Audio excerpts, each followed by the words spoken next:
Hey guys, what's up? It's Justin with Ultimate Baseball Training, and today we're talking pitching grips. We're going to go over the two-seam fastball and the curveball in today's video, okay? Before we get into the actual grips, a couple things that I want to remind you about throwing these particular pitches, okay?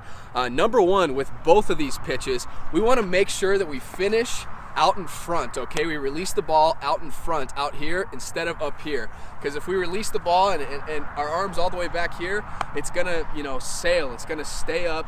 With our curveball in particular, that pitch is gonna hang. And you know what happens to hanging breaking balls? That's when a good hitter is gonna jump all over it, and that's when you get hurt, okay? If you finish out in front and you're a little bit too out in front, then okay, maybe it tumbles in the dirt, whatever, it's one ball, but at least you didn't get hurt, okay? So with both of these pitches, we wanna finish out in front. The other thing I wanna remind you of is we wanna throw both of these pitches hard. No matter if you're throwing a fastball, a curveball, a changeup, you don't want your arm speed to slow down. So if I go, fastballs like that, and then my breaking ball, you can clearly tell a difference. As a hitter, that's one of the telltale signs. If you're up there and you see something, even if it's just something really, really small like your arm speed, you see that it's off, then you know exactly what pitch is coming, and it's very recognizable as a hitter. So you want to make sure that all of your pitches pretty much look the exact same until they're released out of your hand. So, finish out in front with both of these pitches and throw them hard. Keep that good, solid arm speed. Okay, so how do we actually throw them?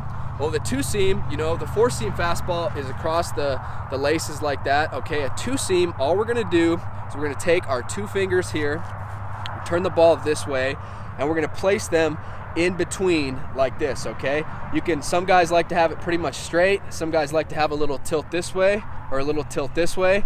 I pretty much, like to put my pointer finger on this lace right here. And my thumb, if I turn it over, my thumb is pretty much directly underneath my pointer finger, okay? And that's pretty much it, okay? The grip is very simple, very basic for a two-seamer. And all you want to do when you release this is a great pitch. If you're a right-handed pitcher, this is a great pitch because it's going to run in on righties and it's going to kind of saw them off and jam them, and it can run away from lefties, okay? And the way that you get it to move, besides having that good grip, is when you release it out front, you actually want to turn your hand a little bit this way. You want to release it like this, okay? A curveball, your wrist is more like this, okay?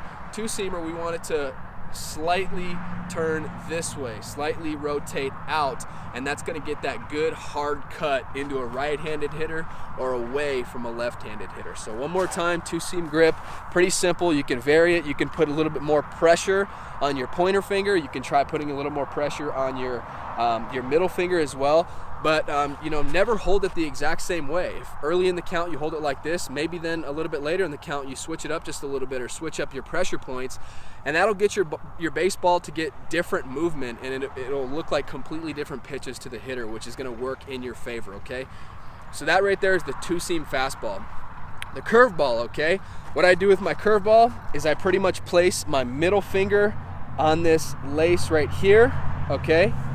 And then I just rest my pointer finger right next to it, and my thumb is underneath them like that, okay? Really, this pitch is a lot to do with this middle finger and this thumb. This one, the pointer fingers kind of just goes along for the ride, but that's generally how I hold my breaking ball, just like that. But again, you could literally have this finger off of it if you wanted to, because it's pretty much just these fingers here, okay? People throw curveballs in a lot of different ways. This is, I always used to throw a 12-6 curveball, but a lot of guys will release it a little bit further out in front and have more of a slurve, more of a, not as sharp 12-6 break, but more across the zone as well as down, so you can play around with throwing a slurve.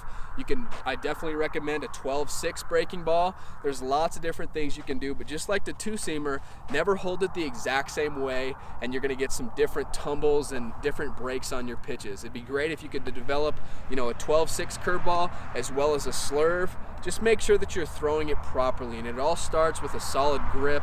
You want to make sure that you're releasing it out in front, like I said, so it doesn't get hung, and just make sure that your mechanics are dialed in with these particular pitches, okay? I hate to see younger players try and start throwing a curveball in particular way too early.